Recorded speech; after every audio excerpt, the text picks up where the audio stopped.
Okay, you guys, so here I'm just showing you everything I'm using. I'm using some Dawn dish detergent.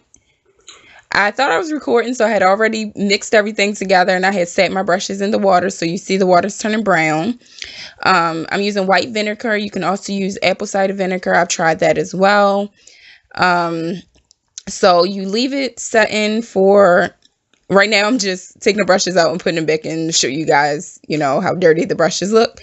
You're going to sit there for 10 minutes. And then the longer you sit them, the cleaner they get, basically. So I've tried it up to like 15-20 minutes. So I changed the water. And now what I'm doing is I'm just showing you how clean the brushes get. Now that brush was already white and brown, but the white had turned brown because of my foundation. So I knew the brush needed to be cleaned. So I'm just using a clean paper towel just to sit the brushes on to let them dry. So I'm just wringing them out and shaping them. Some of my brushes are black with brown, but you can always tell when they're dirty because the black turns brown from my foundation. So this is another one of my black, white, and brown brushes. But you can see how clean it came because, yeah, everything's done now. So that's the end of the video, you guys. I hope you enjoyed. I hope you try this out. If you do, please let me know.